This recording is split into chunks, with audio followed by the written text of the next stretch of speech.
तो आप सभी का एक बार फिर से स्वागत है आपके अपने यूट्यूब चैनल पे। तो आज हम पढ़ेंगे न्यूटन की गति के नियम। पहला नियम, दूसरा नियम, तीसरा नियम। आपको ये पता है न्यूटन की गति के 3 नियम होते हैं, पहला, दूसरा और तीसरा। तो तीनों नियम पढ़ेंगे और इन नियम के उदाहरण भी देखेंगे, अच्छे से पूरा पढ़ेंगे। तो चैनल पर नए हैं आप तो चैनल को सब्सक्राइब कर लीजिए और बेल आइकन दबा दीजिए अगले वीडियो के लिए। तो अब देखते हैं हम पहला नियम होता क्या है न्यूटन की गति का। जो पहला नियम है, देखिए न्यूटन की गति का पहला जो नियम होता है वो जड़त्व का नियम भी उसे कहा जाता है। पहली बात तो ये इंपॉर्टेंट होती है, न्यूटन की गति का पहला नियम है क्या। देखिए न्यूटन की गति का पहला नियम वह नियम होता है, यदि कोई वस्तु विरामावस्था में है तो वो कब तक विरामावस्था में रहेगी, जब तक कि उस पर कोई बाह्य बल ना लगाया जाए। समझ रहे हैं आप। यदि कोई वस्तु स्थिर है तो वह कब तक स्थिर रहेगी, जब तक कि उसको बाह्य बल लगा के धक्का लगा के आगे को ना फेंका जाए या फिर धक्का लगा के लुढ़काया ना जाए, तब तक वो विरामावस्था में रहेगी। यही और इसके विपरीत यदि कोई वस्तु गतिज अवस्था में है तो वह कब तक गतिज अवस्था में रहेगी। जैसे कोई वस्तु गतिज अवस्था में चलती आ रही है, जब तक कि उस पर कोई बाह्य बल न लगाया जाए तब तक वह गतिज अवस्था में रहेगी। समझ रहे हैं। तो ये होता है न्यूटन का पहला नियम। तो इसका जड़त्व का नियम क्यों कहा जाता है ये भी आप सोच लीजिए। ये जैसे हम किसी हम यात्रा कर रहे हैं, ठीक है, जिसी कार में हम किसी यात्रा कर रहे हैं और उसके बाद क्या होता है, कार जैसे जैसे चलती रहती है, हमारा शरीर जो होता है कार के सापेक्ष गतिज अवस्था में रहता है। लेकिन जैसे ही कार में ब्रेक लगता है तो क्या होता है, ब्रेक लगते ही कार के साथ कार की सीट जो होती है, वो भी आ जाती है विरामावस्था में। समझ रहे हैं आप। वो भी विरामावस्था में आ जाती है, विरामावस्था में। लेकिन जो हमारा शरीर है, वो हमारा शरीर जड़त्व के कारण उसी गतिज अवस्था में चलता रहना जाता है। इसीलिए क्या होता है, फिर वो हमारा शरीर जो होता है वो आगे की ओर झुक जाता है। जैसे ही कार मतलब रुकती है, ब्रेक लगता है, तुरंत हमारा शरीर आगे की ओर झुकता है। तो ये होता है पहला नियम, न्यूटन की गति का पहला नियम। इसको जड़त्व का नियम भी कहते हैं। चलो अब देखते हैं दूसरा नियम क्या होता है। न्यूटन के दूसरे नियम को देखिए संवेग का नियम भी कहा जाता है।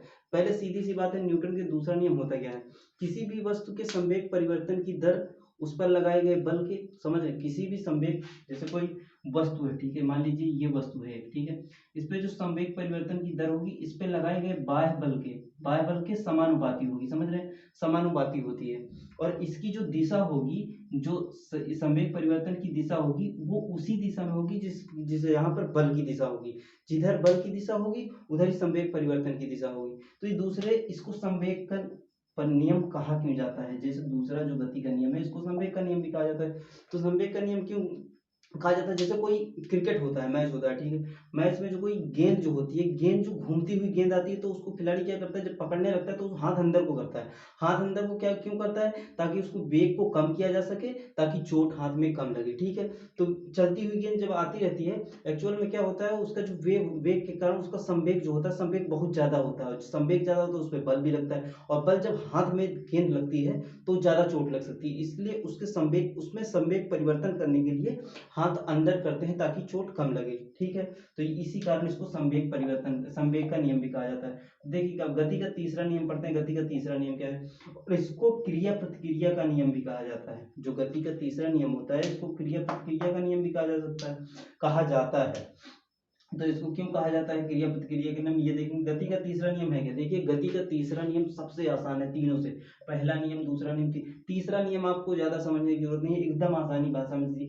जब भी कोई क्रिया होती है उसके ठीक विपरीत एक प्रतिक्रिया होती है। समझ रहे हैं आप। जब भी कोई क्रिया होती है उसके ठीक विपरीत उसी दिशा में एक प्रतिक्रिया होती है। समझ रहे हैं। और इसी कारण जो क्रिया प्रतिक्रिया है, इसी कारण इसको क्रिया प्रतिक्रिया का नियम भी कहा जाता है। समझ रहे हैं। जैसे कोई हम जब बंदूक चलती है, जितनी गोली जितनी स्पीड में आगे को जाती है उतने तेज झटका पीछे को लगता है। समझ रहे हैं। ये क्रिया प्रतिक्रिया हो रही है, सामने से इधर गोली चल रही है और इधर हाथ के नीचे इधर भी झटका आ रहा है। समझ रहे हैं। तो ये होता है क्रिया प्रतिक्रिया। जैसे एक नाव है, ठीक है, नाव में जब नाव चलती है तो उस पर जैसे कोई बच्चा बैठा है, जब बच्चा कूदेगा तो बच्चा तो जा रहा है नदी में, लेकिन वो धक्का नाव को भी पीछे से धक्का आता है। तो इसको क्रिया प्रतिक्रिया का नियम इसीलिए कहते हैं। समझ गए आप। तो ये तीनों नियम आप समझ गए होंगे।